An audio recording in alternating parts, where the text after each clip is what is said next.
أعوذ بالله من الشيطان الرجيم بسم الله الرحمن الرحيم والصلاة والسلام على رسول الله وعلى آله وصحبه أجمعين رب اشرح لي صدري ويسر لي أمري واحلل عقدة من لساني يفقهوا قولي. How's everyone doing? Yeah? There's this interesting difference between American English and British English, and that is that you guys say, "Are you okay?" And if you say, "Are you okay?" to someone in the US, they answer by saying, "Yeah, why don't you think I'm okay?" Basically, you only ask someone, "Are you okay?" if you think there's something wrong with them. So it's a difference that I've learned. But are you okay? Okay, awesome. So before I get into the topic, I just want to set a few ground rules.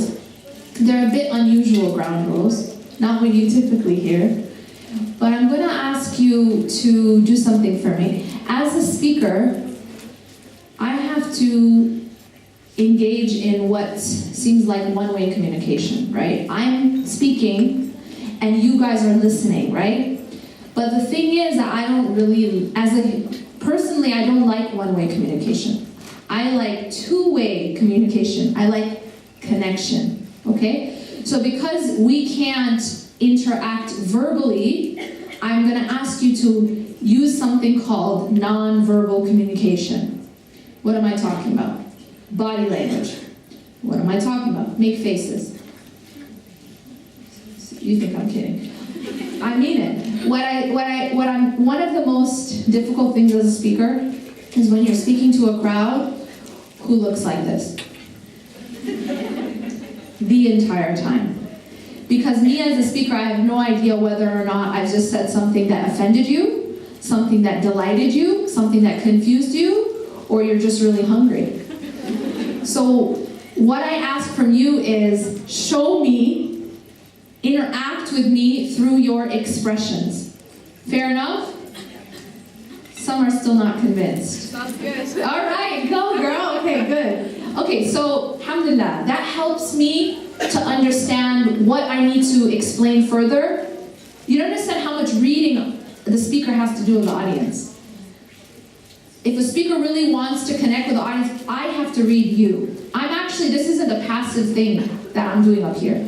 I need to read you, so help me read you, all right? Some audiences, it's like, I cannot read them. We won't talk about which ones, but anyway, Nottingham. No, anyways. No, mashallah, they were a great crowd, but they were a bit difficult to read. I was like, you guys get it? Anyways, alhamdulillah. The topic that I'm speaking about today, the title is Why Can't I Get What I Want? Why can't I get what I want? This is a question a lot of people ask. What does this question mean? This question, what at a deeper level is this question talking about? At a deeper level, this question is getting at one of the aspects of this dunya. And what is that? That aspect is the fact that this dunya is essentially not perfect, right?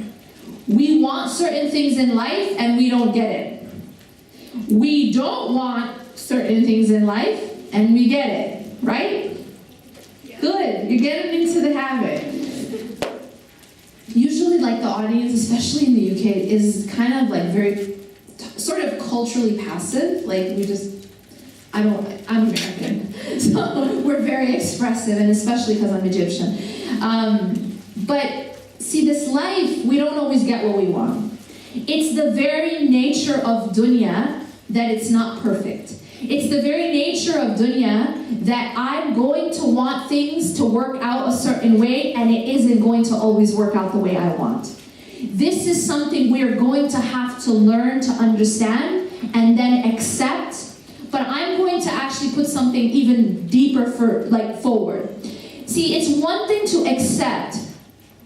Yeah, you know what, I didn't get what I wanted. And there is a difference between sort of, when like a kid is forced to eat a vegetable that he or she doesn't like, yeah, he might stuff it down, but he's not happy or she's not happy, okay? But then there's like someone eating their favorite food. Do the two look the same in how they eat? No. They're both doing the same thing. They're both swallowing it, right? They're both swallowing it. But one is swallowing it while hating it, and one is swallowing it while being pleased. You see the difference? Okay. Now, let me just say this. When something happens in life that I don't like, all right? When something happens that hurts me, or I lose something, or any kind of hardship happens in my life, there are 3 different types of responses.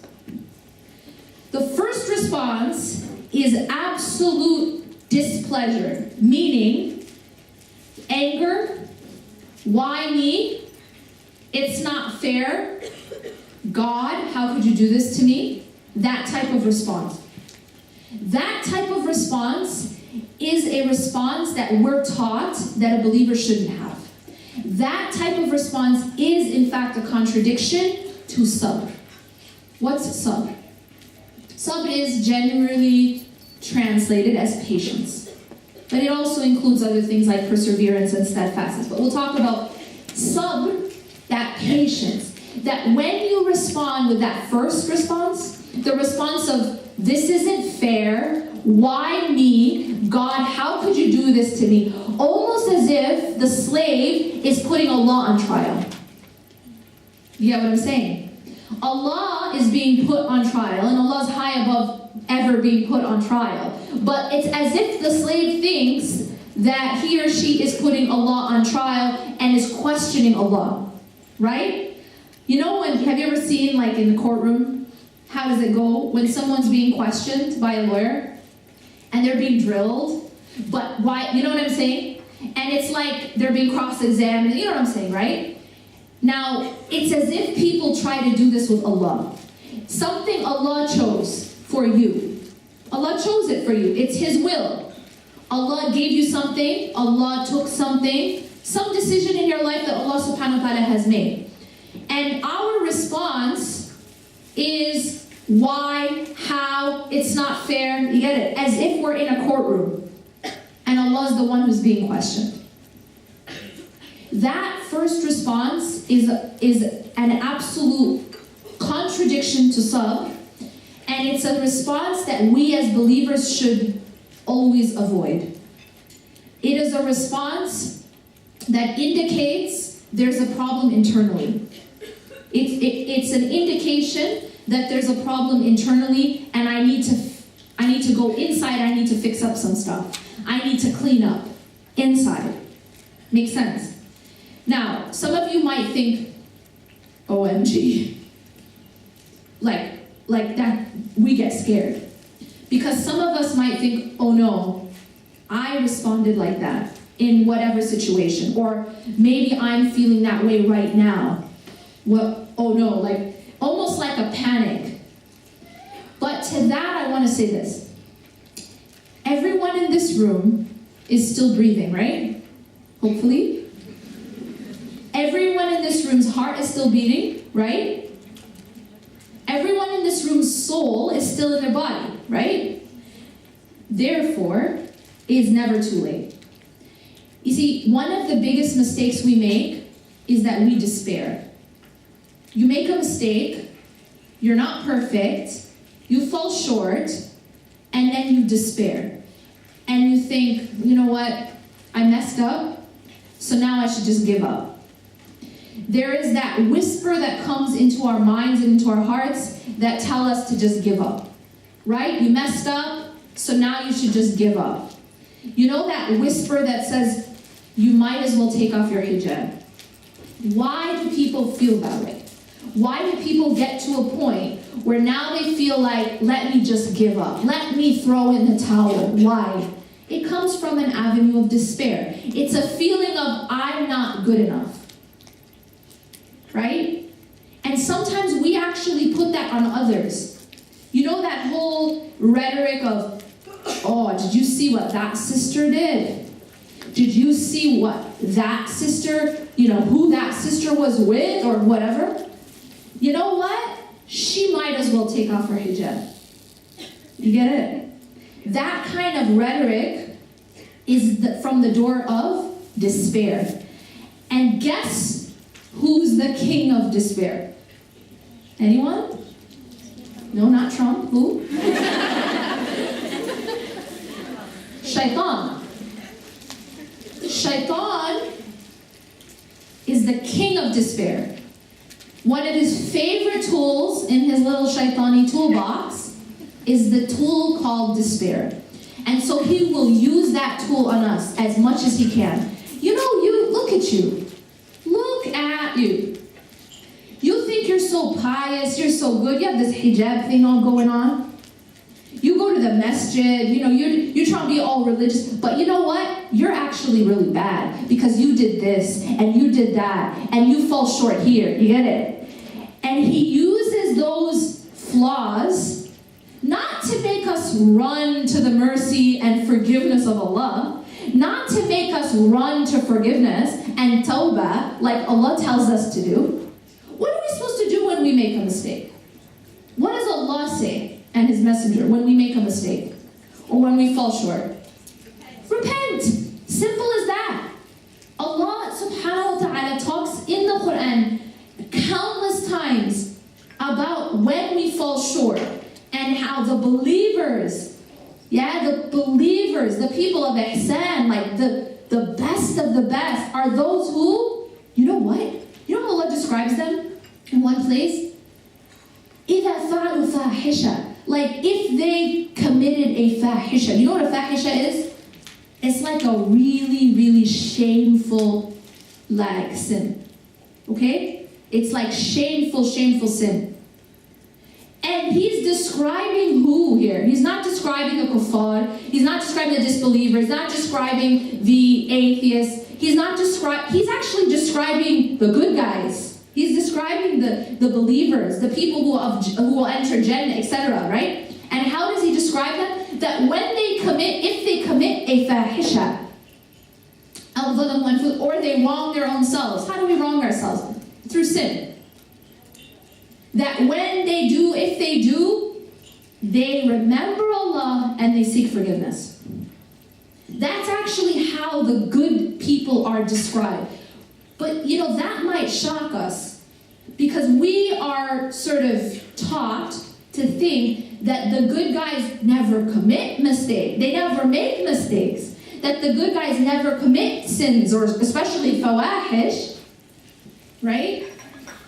But you see what Allah is saying is, if you do this, if you do commit this sin, what should you do? You should run to the mercy of Allah. You should seek forgiveness. You should repent. You should remember Allah. What is it? It's a message of hope. It's a message of it's never too late until the day you die. I asked you guys a question. Are you still alive? And it wasn't a difficult question. Y'all are still alive. You're still breathing. Your heart's still beating. Your soul's still in your body. Therefore, then it's never too late while you're still alive. Therefore, there is hope. There is hope. So Allah subhanahu wa ta'ala and His Messenger say to us that when we make a mistake, we should run to the forgiveness of Allah. That's it. But what does shaitan do? Shaitan says when you make a mistake, or even when you see others make a mistake, shaitan will say, you might as well give up. You might as well take off your hijab. You might as well stop praying. You might as well stop going to the masjid. Because you know why? Because you're too bad. Because you're not good enough. You understand? So many sisters. So many sisters. It's like you hear this rhetoric again and again and again. What is it that keeps them from wearing hijab? So many people, it's the same script. It's because I'm not good enough yet. It's like I'm not enough yet, right? I'm not there yet. As if you have to first become perfect and then you put on hijab. As if you have to first transform into an angel and then put on the hijab. But here's the newsflash, right? The newsflash is no one's an angel that you can see. We hope angels are sitting with us. Allah subhanahu wa ta'ala and His Messenger tell us that when we remember Allah in a gathering, angels sit with you. These gatherings are blessed. And we ask Allah subhanahu wa ta'ala to bless it. But nobody who wears hijab hijab is an angel. We are all flawed. And you're never gonna get to a point where you're perfect. And this whole idea of let me get there first and then I'll do X, Y, Z is actually a logical fallacy. I'll tell you why. Okay? If I'm driving in my car and I look at the gas meter and it says that it's empty, meaning I have no gas, right? What would you say about a person who says, you know what, just let me get to London and then I'll fill up? What just from that simple example, what's the problem? It's impossible. How are you gonna get to London if you don't fill up? No, just let me get to London first and then I'll fill up. Are you guys following? So people have this logical fallacy when it comes to religion. Yeah, let me get religious, let me get spiritual first, and then I'll put on the hijab. Let me get spiritual first, and then I'll start praying 5 times a day. How are you going to get spiritual if it's not through these practices? Does that make sense? You see, hijab, salah, fasting, charity, dhikr, all of these are the fuel that take us to London. You feel me? All of these things together are part of the fuel that takes us to being spiritual and being close to Allah. You get it? So it's just part of the path. It isn't a destination. Never ever think that something like hijab is a destination. Okay, when I've become perfect and I'm just so holy that I'm floating, right? Then I'll put on the hijab. And just so you know, everyone who looks at me, you better know that I'm perfect because I have Islam. No, it doesn't work like that. We are human, all of us. But part of the fuel that takes us to Allah subhanahu wa ta'ala is obedience. Really, that's all it really comes down to. It's part of our obedience. And it's our obedience that serves as the fuel that takes us to Allah subhanahu wa ta'ala. Make sense? Simple as that. It's as simple as that. So if you're sitting here and you're thinking, man, I stink. Like I'm not responding as I should. I said that when you face hardships, there's 3 responses, right? And I said the first one we shouldn't do. But even if we are currently feeling that way, feeling almost resentful at Allah's decision, angry at Allah, thinking it's not fair, why me? Why does that person have this and I don't? Right? This is a human weakness. But it's an indication not for you to despair, and say, oh, let me just give up then. But it's an indication that you got to do some internal work, internal cleaning. But there's always hope. Because, like I said, your heart's still beating, you're still breathing, and your soul's still in your body. It's only when all of that is not the case that we can't go back and fix it. So the first response we have to, as believers, avoid, and we ask Allah subhanahu wa ta'ala to make it easy for us to never respond in that way to the decision of Allah. Fair enough? The second response to when I don't get what I want, essentially, or any kind of thing I don't like, is the response of sabr, the response of patience. Now, the response of patience, or sabr, sometimes at the very lowest level is something in Arabic called tasabbur. Okay, or basically it means to struggle to be patient. Man tasabbur, that if somebody, and this is a hadith that Prophet said, if someone struggles to be patient, you know the kid eating the vegetables even though it's like really hard and swallowing it, but he's trying. That if someone struggles to be patient, the hadith says Allah will make them patient. You guys understanding the meaning? That you're trying. Yeah, that kid is trying to eat the vegetables. If you just keep trying and pushing yourself and restraining yourself from complaint. What is complaint?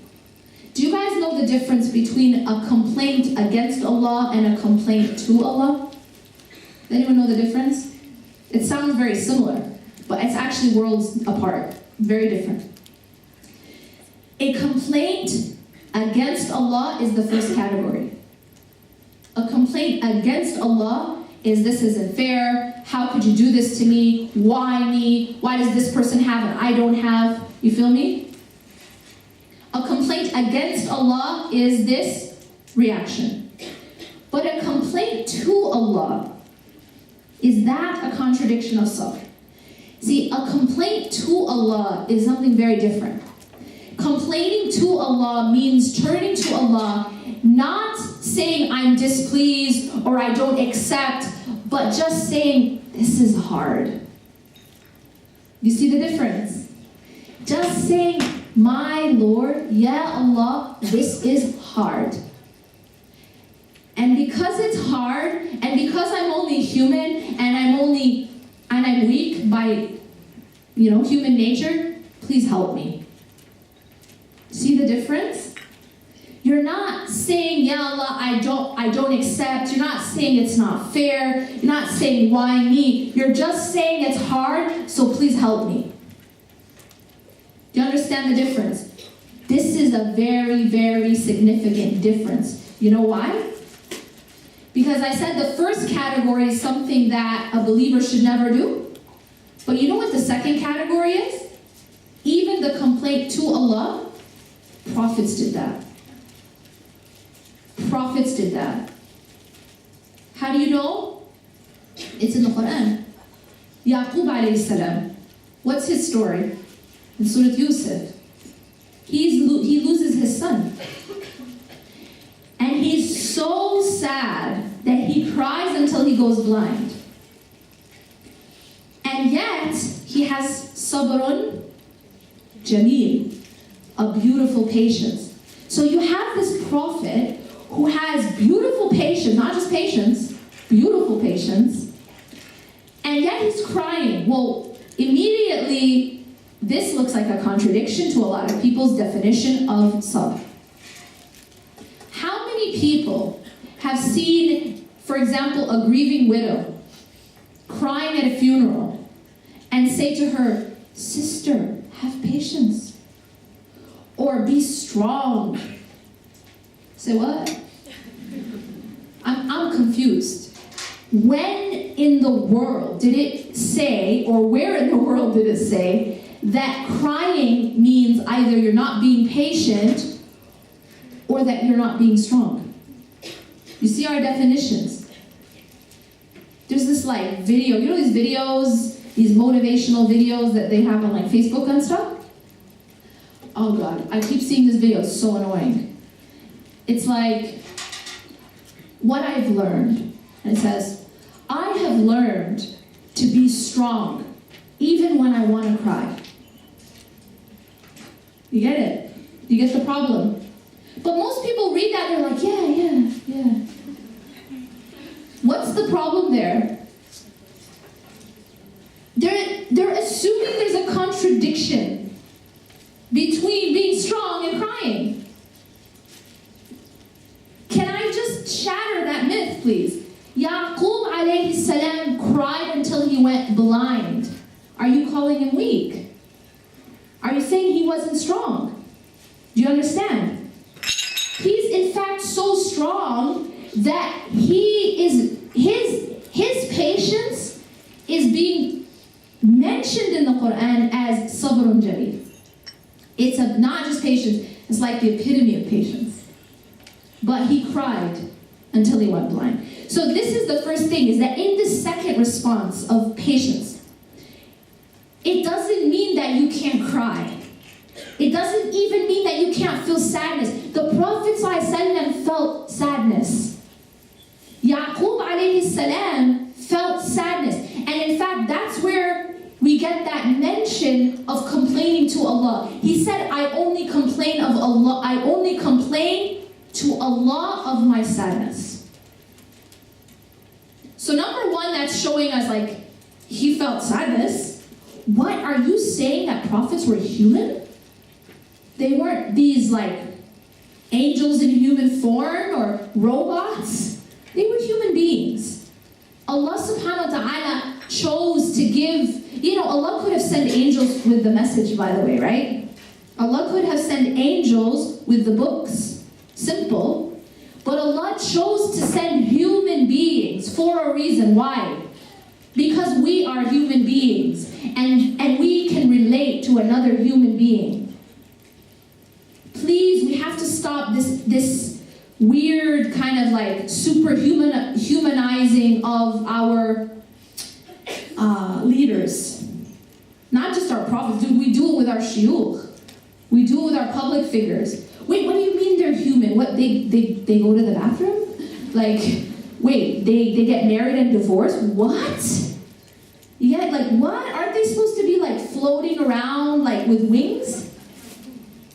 You guys feel what I'm saying, right? It's this idea that, no, those religious people, right? The almost like we make a clergy. Yeah, we're not that. That's not Islam.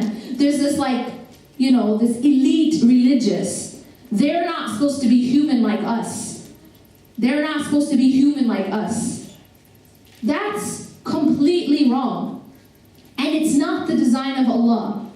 Allah could have made the messengers angels, but Allah subhanahu wa ta'ala in His wisdom made them human beings. Get it? They're supposed to be human. They're human and it's supposed to be that way. Okay? So this idea, again, we have to understand that humanity is part of the design of Allah subhanahu wa ta'ala.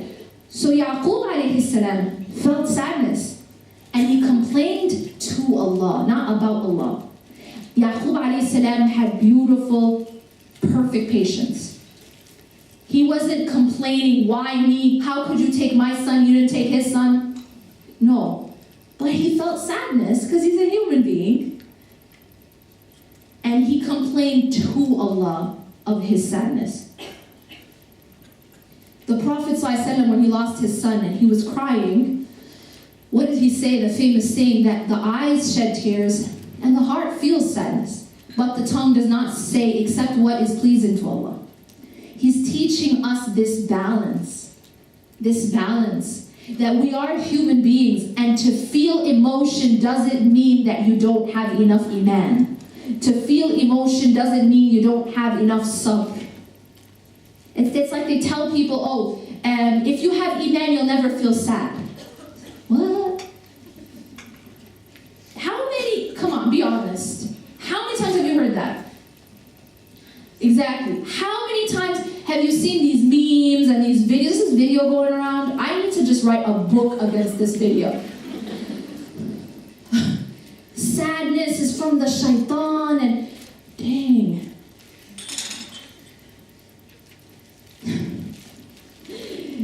Like a believer should never feel sad. Sadness is from the shaitan. Sadness has no purpose. It's like so extreme. It's not balanced. It's not correct. I can tell you a million reasons why it's not correct. But let me just tell you a few. Yaqub alayhi salam felt sad. Yeah, he felt sad. The Prophet ﷺ went through a year of, anyone? Sadness. Why? Because that's how humans react to losing things they love. Are you saying they didn't have enough iman, a'udhu billah? Or were they just human beings? Do you understand my point? So we have to be very balanced here in understanding what does it mean to really have patience. Does it mean I don't feel sadness? Does it mean I can't cry? Does it mean I can't complain to Allah? And the answer obviously is no to all those three things. Why? Because the prophets did these things. The prophets, peace be upon them all, they felt sadness sometimes. They complained to Allah. They asked for help. They asked for help. Ayyub alayhi salam, if you really want to understand, there's so much you can learn from just studying the du'as, the supplications of prophets that are mentioned in the Quran. One of these du'as is the du'a of Ayyub alayhi salam. As you know, the story of Ayyub alayhi salam is that he was tested after test after test after test, right? He's losing, he was wealthy, he was healthy, had children, had family, these things. And one by one, they were taken away. And finally, he gets to a point, like he's patient, he gets to a point where he makes this dua to Allah subhanahu wa ta'ala. Study this dua. Study this dua. This dua, it's just a couple words, summarizes the response that a believer should have in trial. أَنِّي مَسَّنِيَ الضُّرُّ وَأَنْتَ أَرْحَمُ الرَّاحِمِينَ. Simple. Indeed, calamity or adversity has befallen me. So let's look at the first half for a second. Is he in denial about his pain? Is he like, no, nothing's wrong. I just got a gunshot wound, but everything's fine. That denial, that suppression, like when something's wrong, when you've been wounded or you're in pain, and people teach you that the solution is to just put your happy face on. You know that happy face that's all over Facebook and Instagram, because there's so many happy filters, and Snapchat and stuff like that. You can be a happy bunny, there's so many ways. You guys, are you feeling what I'm saying? There's so many ways to put on masks, and there's so many layers of masks. But that's what we're told, that the solution is just sweep it under the rug and put on your happy face. Photoshop it. And that's all you can show to the world, is that, oh yeah, everything's perfect. Didn't you notice? I'm perfect, you're perfect, everybody's perfect. Right?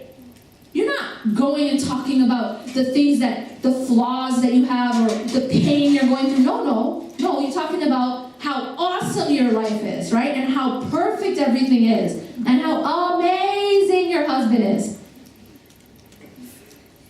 Right? Why are you putting that on Facebook? If he's amazing, alhamdulillah, great. Why are you asking for it? Anyways,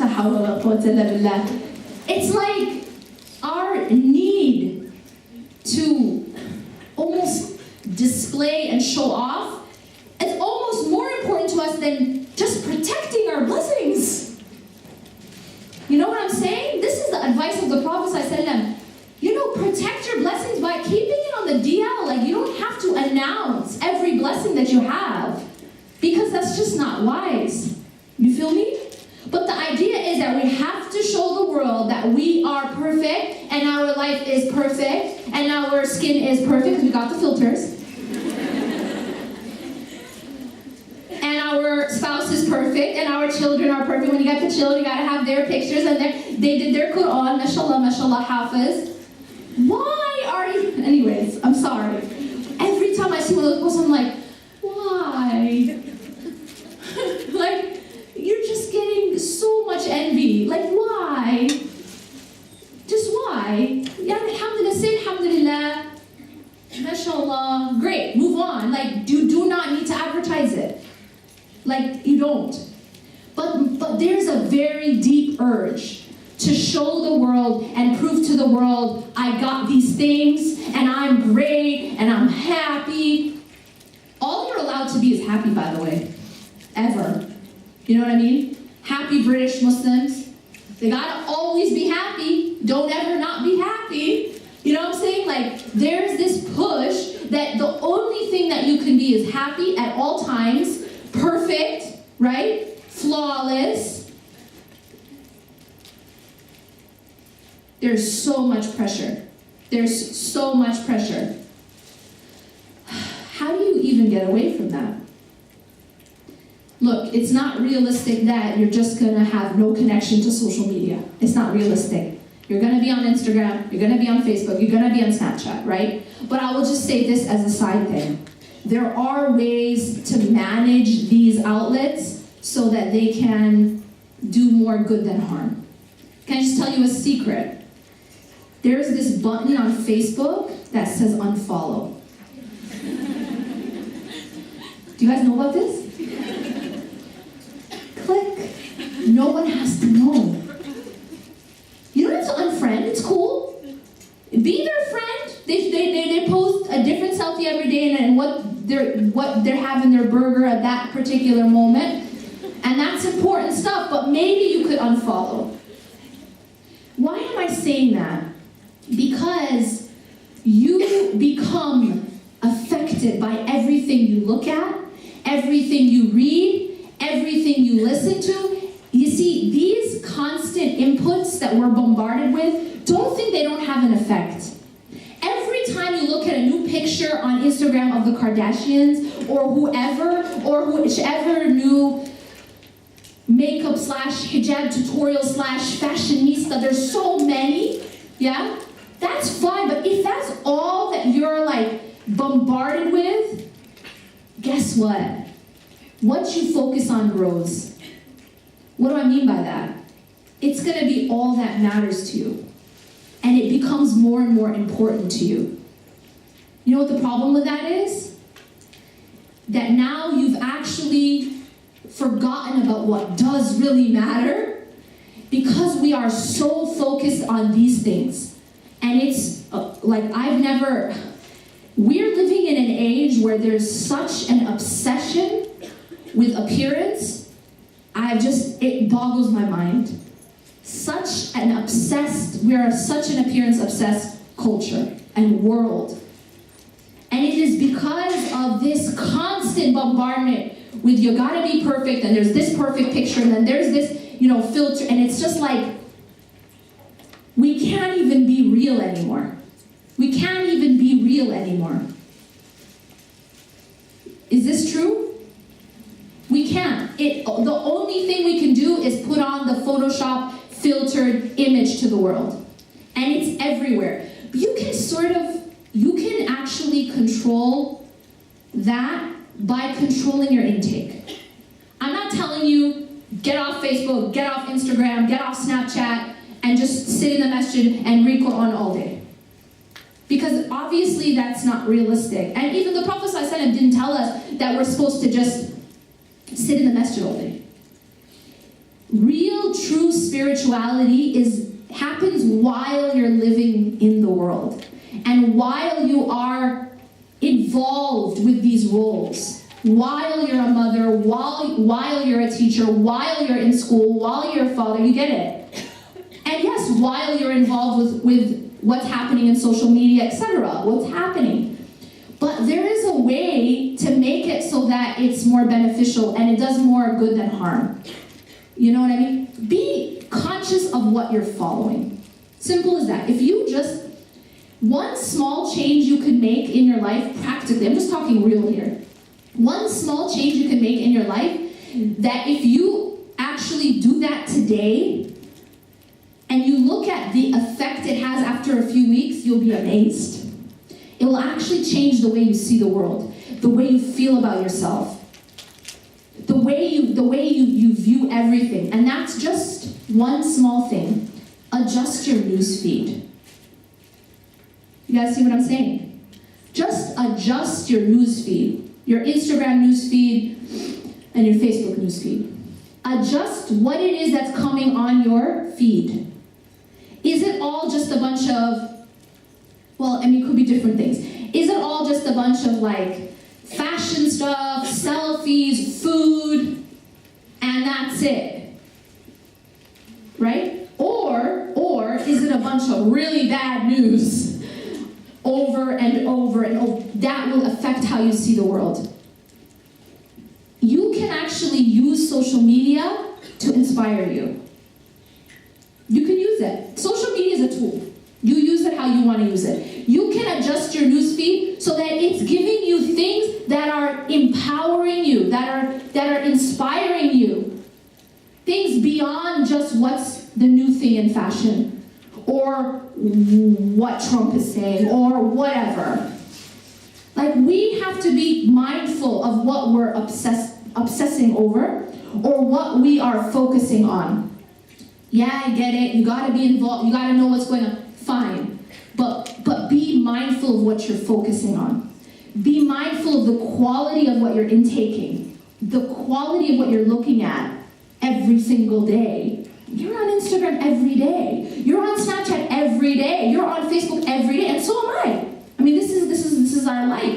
So you have to be mindful. This is something it's like food, right? The food you're eating every single day, if it's horrible quality, it's gonna have an effect over time, right?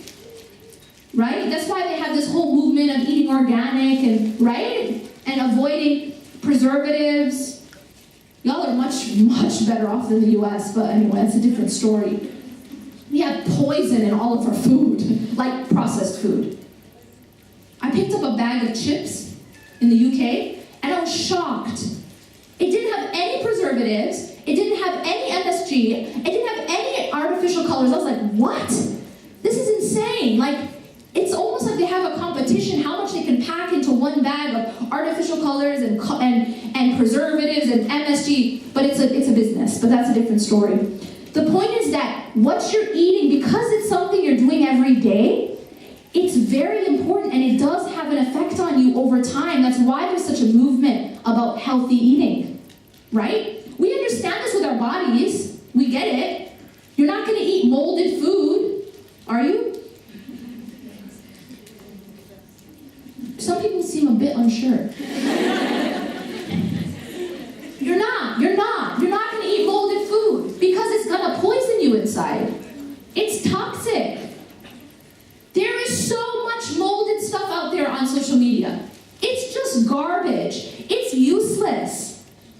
It's useless, and it's actually not just useless, it's harmful.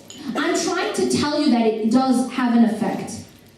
At the very minimum, if the only thing that you're following is just stuff that has to do with fashion, and that's it, it doesn't take a genius to tell you that you're going to be obsessed with appearances. Get it? And guess what? You're going to feel horrible about yourself all the time because you're never going to be good enough. Yes or no? Absolutely true. It doesn't take a genius. What you input becomes what you are, and what you see and how you see the world. My point is that you have control over that. You have control over your media. More so than ever before, really. You choose. You have so much choices.